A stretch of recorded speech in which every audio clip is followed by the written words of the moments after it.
afternoon. I'd like first to acknowledge the presence of those ones who came for the first time. For the first time. Yes, there are several of them, and there's one gentleman. I think you are Ariel, right? Yes. Meron na kaming communication ahead of time. And praise the Lord, you're here, brother. And all others. Mayroong pagkakataon later to formally welcome each of you. And we would love to know you better. So, yeah. Pag tinanong kayo ng pangalan niyo, sabihin niyo lang, totoo, huwag yung sa Facebook na pangalan. I'm kidding.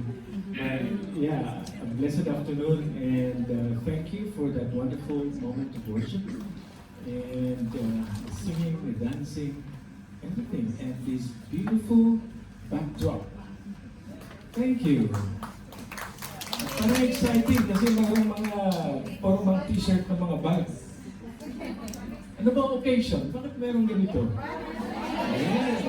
Happy Father's Day. Yes. Happy Father's Day. And those who have been fathering the entire congregation, the Filipino congregation. Yes, Pastor Ram. You've been a father to us. You've been a father to many. Although you are not really too old for that. And we are grateful that we are here today. Amen? So, how are you? How is everyone? You are blessed. Shall we say that together? Ready? Go. We are blessed. Say that again, louder please. We are blessed. Are you sure? Yes. Please join me in prayer. Our dear Heavenly Father, we thank you that you brought us together. And we are looking forward to a celebration honoring our fathers. That includes me, myself. Yeah, I'm a father, and you are the overall father of all creation, especially those who have put their faith and trust in you, those who have turned to Jesus for their salvation and for the forgiveness of sins. You have been a father to all of us. Please come down to us and embrace us. Open our minds, open our spiritual understanding so that we might be able to grasp that which is really powerful message for each of us today. We give you praise, we give you glory in Jesus' name. Amen. Remember, we have opened the series on captivating your minds. Familiar pa sa inyo? Sounds like a song. Captivating, captivation, something like that. But captivate means to hold your thoughts captives. Para ano? Bihagin ang ating mga kaisipan for what? Into obedience to Christ. Alright, it is in this picture. I have to captivate my mind so that these thoughts, this mind, this brain will be obedient to Christ. And the way to do that is amazing. Amazing. Can we do that? Can we truly hold our thoughts captive into the obedience of Christ? Kung hindi niyo pa nabibihag ang inyong mga kaisipan at ang buo nating pagkatao upang mag-obey talaga kay Christ, I think this is now the time. Are you ready? We have begun by saying that these thoughts must be transformed into the likeness of Christ. That's why the Bible tells us, offer your bodies as living sacrifices. Sacrifice to God as a living sacrifice. As a living sacrifice, holy and acceptable. That is your reasonable way of worship. But in verse 1, what does it say in verse 1? In verse 2, do not be conformed to the patterns of this world, but be ye transformed by the renewing of your mind. In other words, captivate your mind and fill these thoughts, fill these minds with thoughts that are based on the wisdom of the scriptures, so that these thoughts will truly be transformed into the person that God wanted us to be from the beginning of time. Don't you know that God truly wants you to become a person that He wants you to be? Not that you want yourself to become, right? God has a design for myself, for me. God wanted this person in a way that He truly, to His liking. Mayroon siyang plano sa buhay na ito. Ako, meron din akong plano sa buhay na ito. Di ba? Ano bang magandang plano para sa sarili mong buhay? Can you cite an example where you plan without thinking of the wisdom of God? Have you come to a point in your life where you have truly put everything in writing at sinabi mo, ito ang plano ko, ito magiging ako, I will be a self-made millionaire and billionaire and businessman, something like this, something like that. In the future, I'll marry and then I'll have a family, then I'll have this and that, and all those things. Meron kang mga pangarap na gano'n, why not? Sinong hindi nangarap? May mga pangarap tayo, di ba? Huwag lang yung bituin, mahirap ugutin. Pangarap ugutin. But you know, one thing is really powerful. The Bible is enabling us to cultivate this mind so that this mind will be obedient to Christ. And the way to do that? Feed this mind with God's words. That is our main topic today. And I hope you will follow me. Huwag yung ating kapilya.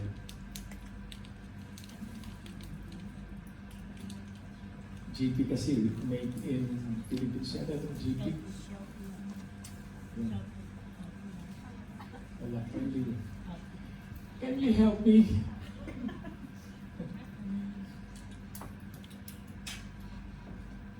Ayun. Yes. Ako bang nag-click no? Ito. I will park you. Now, let me ask you this question.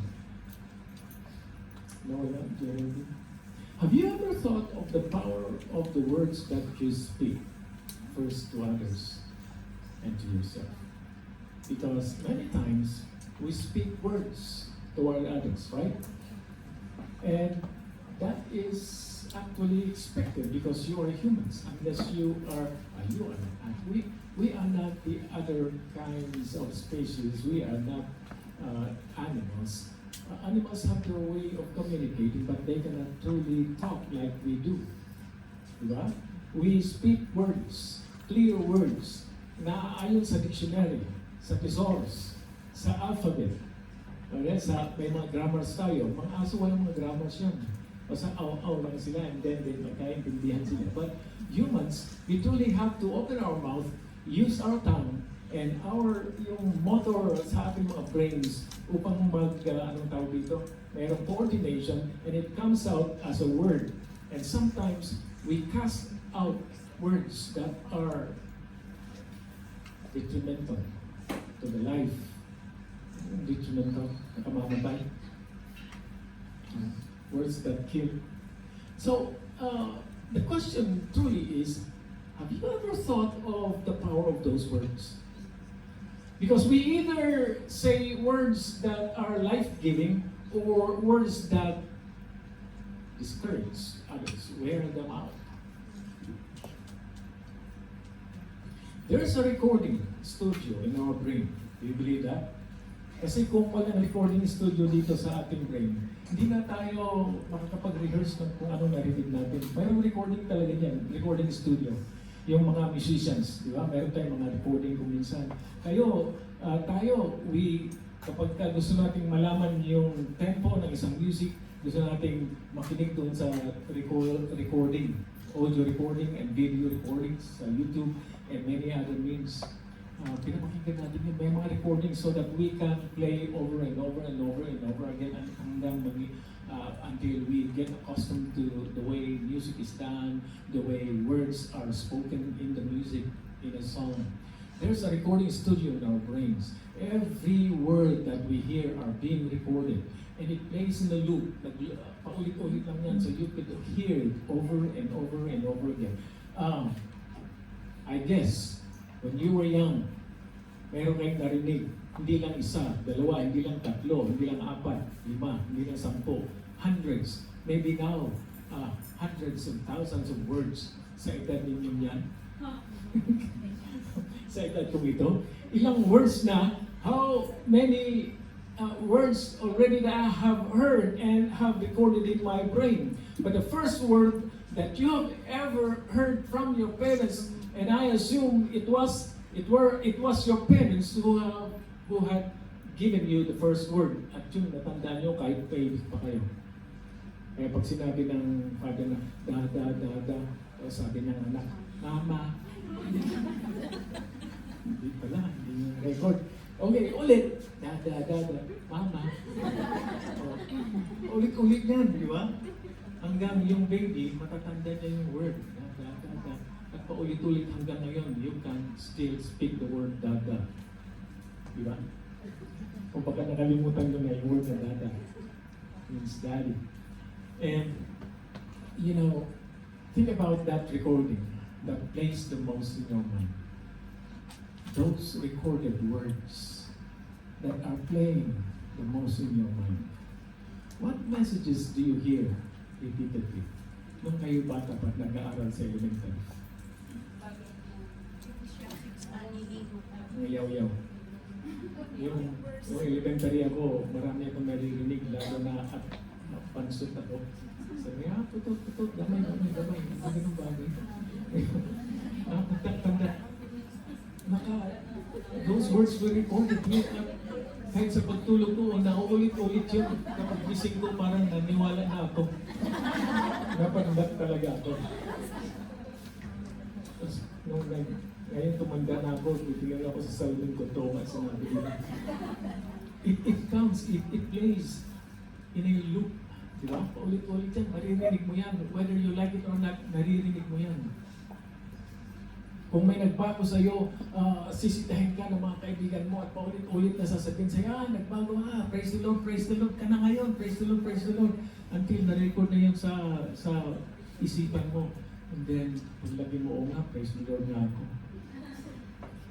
Then you know, where do you think these messages originated? From people from the outside. Are they life-giving words or words that kill? Diba? I hope nakaka-relate tayo dito. Kasi this is truly true to life kind of message.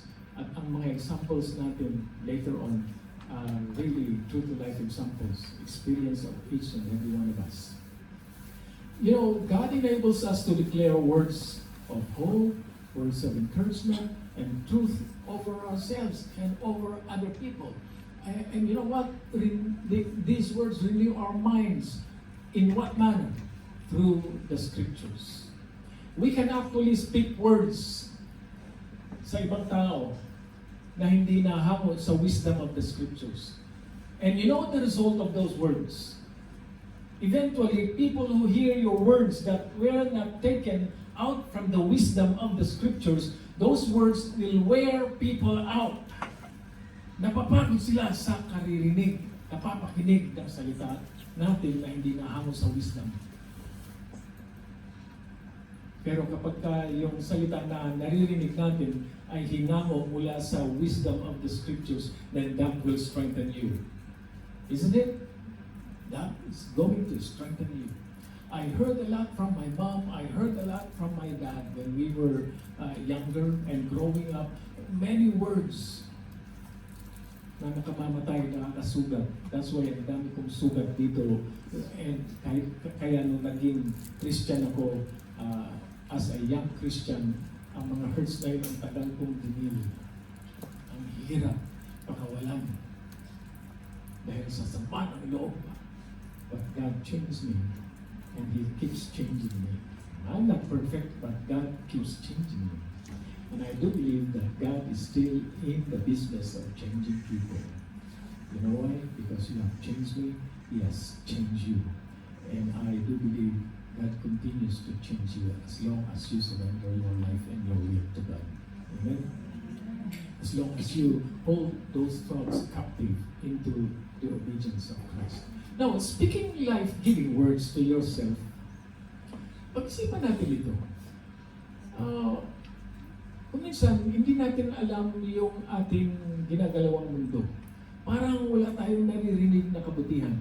Kaya God actually is enabling you to recite and to rehearse words that lift you up. And those words must be coming from the promises of God.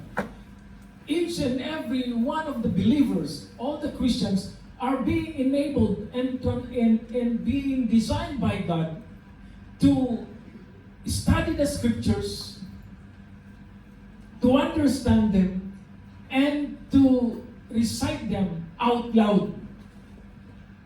Hindi lang yung parang nag-aarasas, nag-whisper ka lang. Mas merong power kapag you say it out loud, right? That's why our title is Shout It Out Loud. Diba kapag sabihin mo, cast all your burdens unto the Lord, for He cares for you. Saan yun? 1 Peter 5:7. Ulitin mo na naman kinaumagaan, cast all your burdens unto the Lord because He cares for you. 1 Peter 5:7. Hanggang na-memorize mo na. And then, it has already been recorded in your mind and you have already captured that mind through that scripture. And you, being obedient, being a Christian, being drawn into the obedience of Christ, maniniwala ka na, oh nga, I just cast my burden and my problem to the Lord. He cares for me. Who else? Who else? Yung magkikare sa inyo, kundi ang Panginoon Jesus. Amen? Biblical truth. And it is biblical that God wants us to recite the scriptures. Not just memorize, but recite them. Say it out loud. Kung pwede lang, pero siguro sa inyong mga, sa bahay na inyong mga employer, hindi ko pwede sumigaw. Baka mamaya, pagalitan kayo. But say it out loud. And those words are going to strengthen you. There is an example in the Bible, in the book of Ezekiel, chapter 37, verses 1 to 10. Tingnan natin. This is the prophet Ezekiel narrating what happened between him and God. He had a conversation with God. Prophet, ginamit ng Panginoon to prophesy God's plan for His people. Exclusively for God's people. But God's people had their responsibility to spread those words to others, right? Enemy nation. But primarily, when God called the prophets to stand before His people, the Hebrew people, He wanted the prophets to say wisdom, words of wisdom that's coming from Himself. So here is Ezekiel, he was narrating kung anong nangyari sa kanya in his vision, in his conversation with the Lord. This is what happened. The hand of the Lord, sabi ni Ezekiel, the hand of the Lord was on me. What does it look like? What does it look like when the hand of the Lord is upon you? Have you come to a point in your life where you have felt the hand of the Lord on you? When? Yung broken-hearted ka. You can tell it. You have stories to tell. When it comes to the hand of God. Bakit tayo nagpe-pray, Lord, please come down to us and embrace us? Bakit? Gusto natin, we truly want to feel His embrace, right? Especially when you are really down and you are broken. Imagine God stepping into this broken world and His only mission is to fix broken people. That's the story of the Bible. That's the story of God. Are you broken? Many times we are broken in so many ways. Maraming yung brokenness ng tao. So here comes Ezekiel. Ilagay natin mga sarili sa katayuan ni Ezekiel. Nag-usap sila ni Lord sa kanya. Hey, you know what? The hand of the Lord was on me.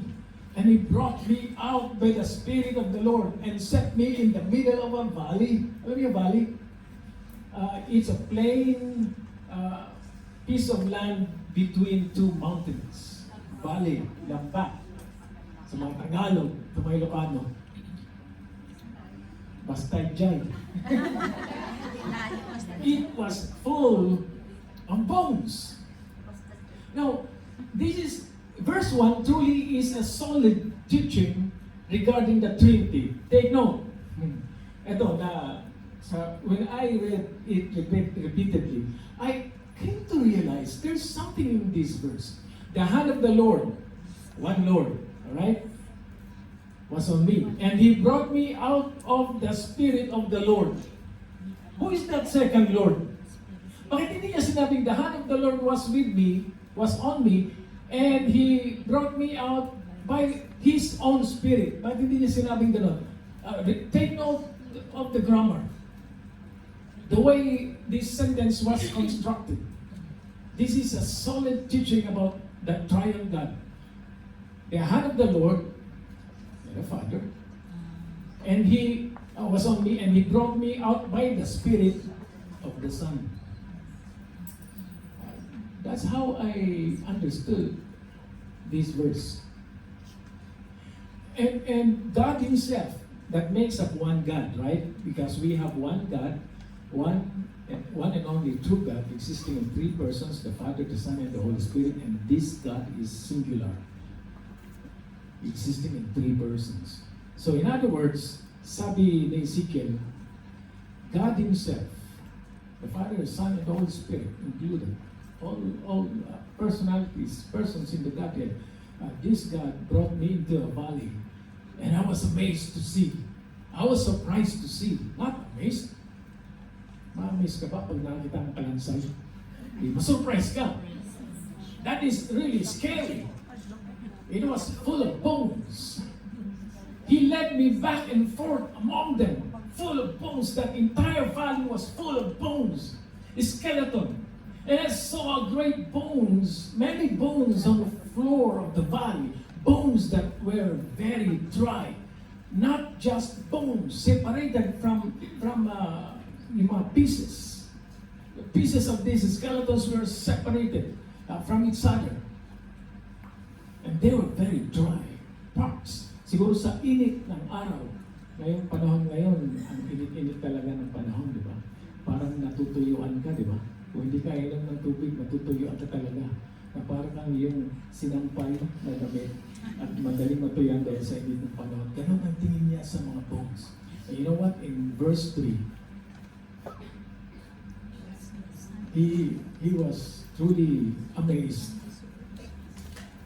and was wondering what is going to happen to these bones. Nakakita ba kayo ng bones? Are you sure? Anong klaseng bones? Yung sa ipa? Do you love bones? Do you love bones? Mayroong isang kapatiran natin dito gustong-gusto ng bones. Huwag kayong mag-alala. I asked permission to her. Bones, baka hindi niyo alam. Yun ang bone. Gustong-gusto niya yan. Sometimes we are amazed at by merely looking at the bone. Isipin mo, you maybe are wondering kung gaano katibay yung ating mga bones. Kaya kahit na magbuhat tayo ng mabibigat, ay hindi basta-basta nagka-crack yung ating mga bones. Maliban lang kung mayroon ng osteoporosis. But bones naturally are sturdy, strong. At pwede kanyang patayuin ng matagal sa buong buhay mo. Sorry, pero I asked permission. Sabi ko, meron pang ano yan, yung kinakagat ngayon daw. Sabi ko, medyo conservative ako, kaya yan na lang muna. Kasi mas maganda yung angle. But speaking of bones, God Himself asked Ezekiel, sabi niya, son of man, mayroon akong tanong sa iyo. Can these bones live? Sabi ni Ezekiel, Sovereign Lord, you alone know. Ikaw ang nakakaalam. Wala akong alam dyan. Hindi ako scientist, hindi ako doctor. Hindi ko alam pa paano magpupuhay itong mga kalansay na ito. Verse 3. And then God said to him in verse 4. Then He said to me, prophesy to these bones and say to them, dry bones, hear the word of the Lord. Ano yung ibig sabihin ng prophesy? Say a word. Say a word. At saan ang galing yung word? Sabi niya, dry bones hear the word of the Lord. Those words na sasabihin niya sa mga bones ay galing sa Diyos. And take note, it was God Himself who said, speak to these bones. And say this. These words will be coming from me. Don't ever think of any kind of word. Do not say a word that's not coming from me. And see what will happen to these bones. See? Just say a word. There is power in our word. And a word that's coming from the wisdom, yung word na hinango mula sa wisdom ng scriptures can give life to someone else's life. Kung gamitin mo lang yung salita mo na hindi nahahango sa wisdom ng Panginoon, it can destroy the other person. Kaya mag-ingat tayo. In the book of James, binabalaan tayo about the use of the tongue. Dalawang bagay lang ang pwedeng paggamitan ng tongue, either to worship the Lord or curse God and live however you want to live your life. Dalawang lasa lang, either matamis o mapait ang lalabas sa ating mga bibig.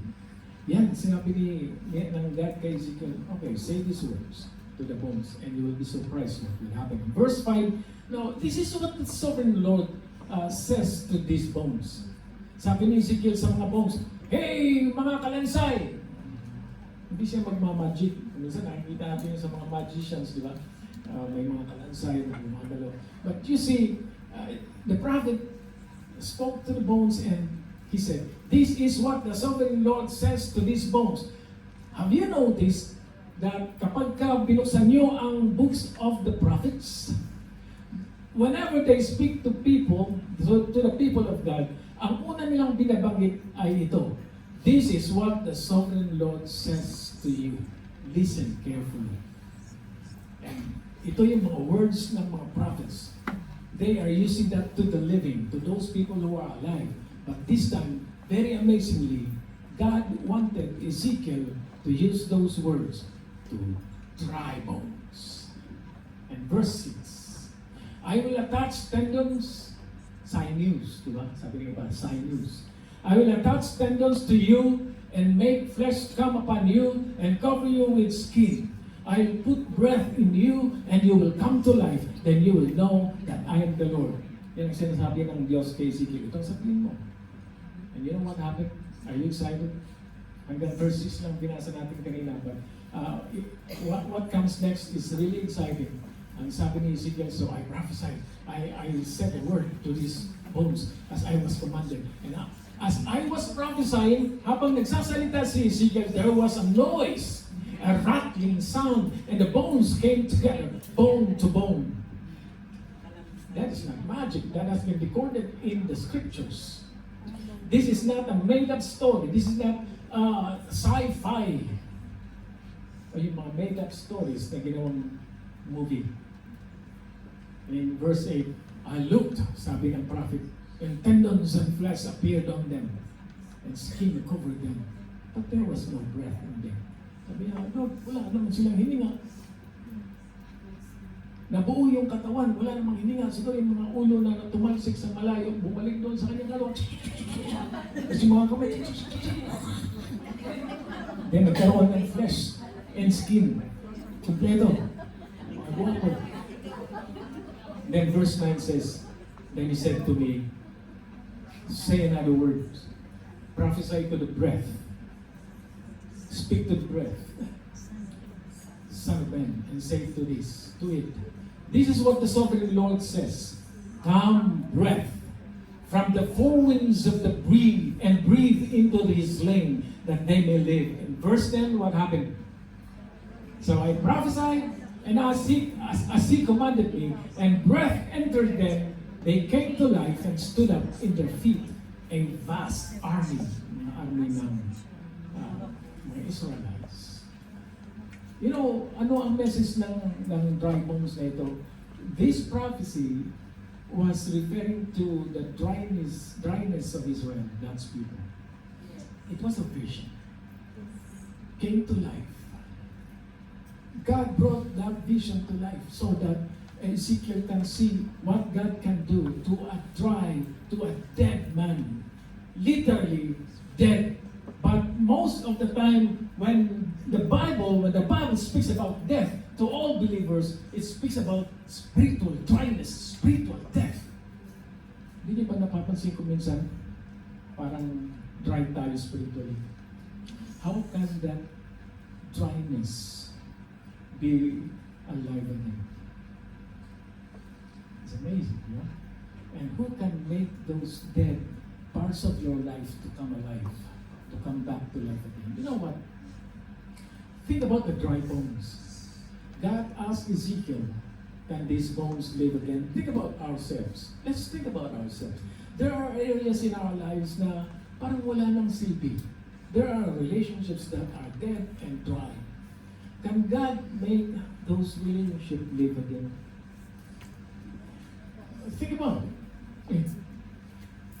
When is a time in your life that someone's words pierced like a sword and brought about death? Whether that was the death of a dream, namatay yung dream mo, death of a relationship, broken marriages, or the death of something else. When is a time that someone's words brought healing and life to your situation? Broken marriages, broken relationships, shattered dreams, broken hearts. Can God make those brokenness be whole again? By the words and by the wisdom of God, those broken pieces, you can pick all those broken pieces, and God will make you whole again, whatever brokenness that is that you're carrying and you're going through. Are you broken? Sometimes we want to appear like we are the strongest person in this planet. But no, sa loob-loob natin, we are hurting. Go to the Lord and let His Word feed your mind. Recite those words, those promises. Are you sick physically? There are promises in the Bible that speaks to you that He is our healer and He can heal all the brokenness, even broken bones. I know there are times that you hear words that bring healing and life to your situation. Kailan yung last time na nakarinig ka ng encouraging word? From your spouse, from wife, from husband, from children in the Philippines, from friends, from pastor, whatever. The power of the word, right? Now, there's one thing that you can do. Speak life-giving words to yourself. Use the scripture. Rehearse them. Shout the words out loud. That's why yung opening ng ating series ay captivate your mind. Take those thoughts captive by the word of God. Only God can truly affect change in our minds. Say the words out loud. Speaking words out loud engages multiple regions of the brain. Alam niyo, maraming regions itong brain natin, lalo na daw yung mga lalaki, marami daw mga compartments sa brain. I don't know. Hindi ko pinag-aralan yan. Pero you know, mayroon tayong frontal lobe. I don't know anong function ng frontal lobe. And there is temporal lobe. Kaya kung minsan, kung dito daw ang nakakalbo, yung frontal lobe mo mag-differensya. Pero kung dito daw nakakalbo, yung mga temporal lobe and parietal lobe and the motor cortex. Study the brain. Anatomy ba yun? Yeah, anatomy. Now, speaking something out loud can actually help make it stick in your memory. Amen? Pag sinabi mo, maganda ako. Maniniwala ka talaga na maganda ka. It sticks to your brain. Lalo na kapag kayo salita ng Panginoon, especially when the Word of God, you recite them over and over and over and over again, then it is recorded. The words of the Lord is being recorded in those recording studios in your brain. And you know what will happen? How would you describe the difference in terms of impact between just thinking something and declaring it out loud? Pero diferensya yun eh. Yung iniisip mo lang. Kung minsan, deceiving yung isip natin kung minsan eh. Minsan deceiving, kailangan mong i-recite out loud.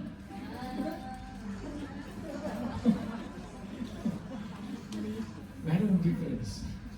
Now, you know, tongue has the power of life and death. Yan ang sinasabi sa Book of Proverbs 18:21. Sabi dyan, the tongue has the power of life and death, and those who love it will eat its fruit. And here's another Proverbs in 12:18. The words of the reckless pierce like swords, but the tongue of the wise brings healing. Use your tongue to declare life-giving words over another. And use your tongue to recite the words toward yourself. And you will be transformed na naaayon sa kalooban ng Diyos para sa iyo. Amen? Our words are training our brains. Kapag mayroon tayong sinasabi sa ating brains, it trains our thoughts to that which we look forward to. Di ba? Excited ka, mayroon kang hinihintay, mayroon kang inaabangan. You're looking forward to something beautiful. And say it, rehearse it all over again. Darating na yun. Darating na siya. Darating na siya. Lalo lang excited ka. So the thoughts and your words train your brains into something that you look forward to, into something that you need to pay attention to, into something, into what is really important in your life, to what is real. When you think about your family, those are true to life plans and experiences. Think about those things and recite them with a promise that's coming from the Lord. And you know, magkakaroon ka ng clear direction ng buhay mo. The clarity of direction sa buhay mo. Speaking life-giving words can literally make us feel what? Happy. And feel better. Pagka life-giving word yung narinig mo, di ba you feel better? At pagka feel better ka, feeling mo kahit na may karamdaman ka, magaling ka na. Lalo na pag nakarinig ka ng promise, ng promise. Kahit wala namang pasihan. I'm kidding. Promise may pasihan mo lagi, emotion. Lalo na kapag nakarinig ka ng salita na nahango mula sa wisdom of scriptures. That makes you healthier. When John, in 3 John, in the book of 3 John, there's only one chapter in 3 John. When John greeted his friend Gaius, alam niyo sinabi niya kay Gaius? 3 John 1, 3, I think 3. 3 John 1, 3. Tingnan mo kung ano sinabi niya kay Gaius. Best friend niya yun. Kindly read it if you have found it.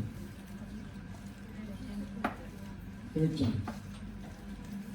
verse 3.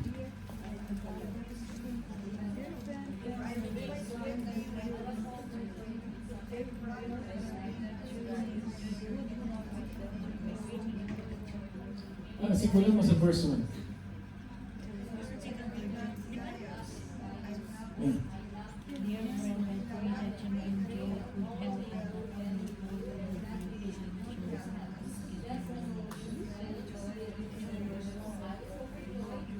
Yeah. That's in verse 2, right? Yes. Verse 2. Ano sinabi ni John kay Gaius? My friend, I pray that all will go well with you. That is a life-giving word. Hinango yan mula sa wisdom of scriptures. How often do you hear those words? May the Lord bless you, sister. May the Lord bless you more, brother. May the Lord grant you healing, brother. May everything go well with you. Those words are coming from the wisdom of scripture. You know what? When our tongue is untamable, kapag hindi mo ma-tame yung tongue mo, we have huge problem. Ano yung problem? We speak negative words to ourselves and to others. If we cannot tame our tongue, di ba ang tongue is a small organ in our body, one of the smallest organs in our bodies. Pero ito ang pinaka-antenna ko. Ang hirap itin, ang hirap mansuhin, ang hirap i-train yung tongue. Kaya marami tayong problem many times. We put ourselves in so much trouble because we cannot control our tongue. We speak negative words to ourselves. We speak negative words to others. And that destroys relationship. But you know what the solution? We will end with this. The solution is in Philippians 4:8. Anong sinasabi ng Philippians 4:8? Shall we read that together? Finally, brothers and sisters, whatever is true, whatever is noble, whatever is right, whatever is pure, whatever is lovely, whatever is admirable, if anything is excellent or praiseworthy, think about such things.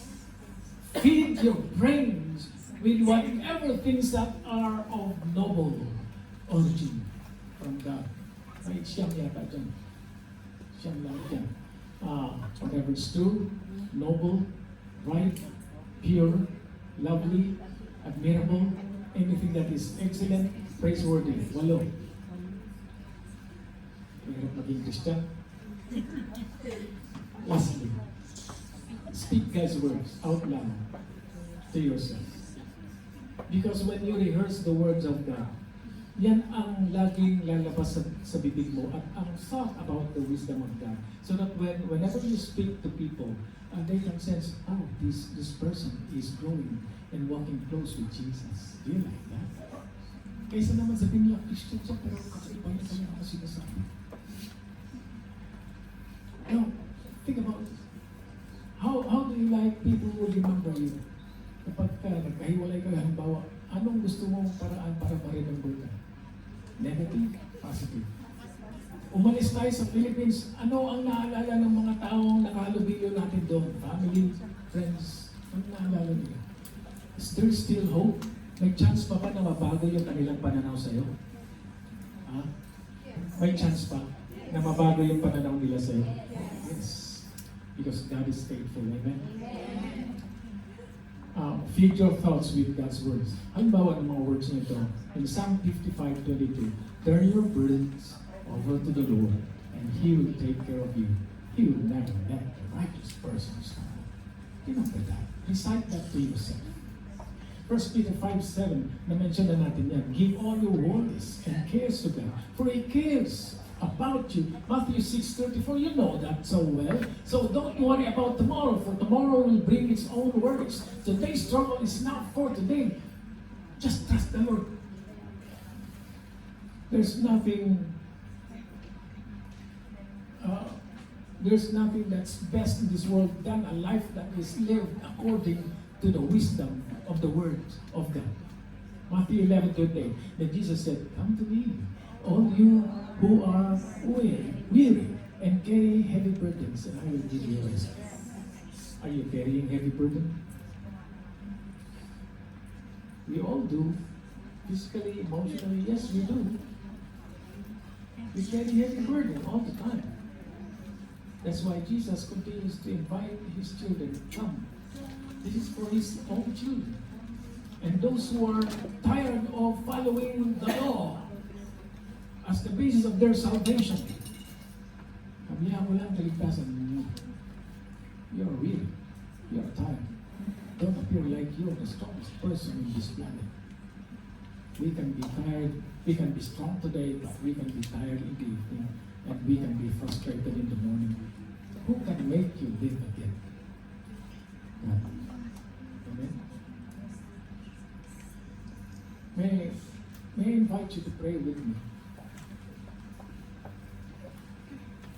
There's full of wisdom in the book of Ezekiel and in the book of Philippians. When God said, speak the word, what kind of word? Isipin natin ano yung mga kino-comment natin, ano yung sinasabi natin. Nag-reflect ba ito ng wisdom ng Diyos sa atin? Do we allow other thoughts and other words to be recorded in our brains and then we recite them all over at yun ang makikita ng ibang tao sa atin? Or do we allow the wisdom of the Word of God to be recorded in our entire being at ito yung nagpapabago sa atin at sa ating pakikihalo-bilo sa ibang tao ay maririnig nila, mababalaag nila ang iyong pagiging Christian. Hindi mahirap maging Christian. We just need to open the Bible and ask God's grace, ask His help to change our thoughts. Let's pray. Our dear Heavenly Father, we thank you for the Word. Allow us, O God, to hold these thoughts captive by the wisdom of your Scripture, of your Word, so that our thoughts will be obedient to you.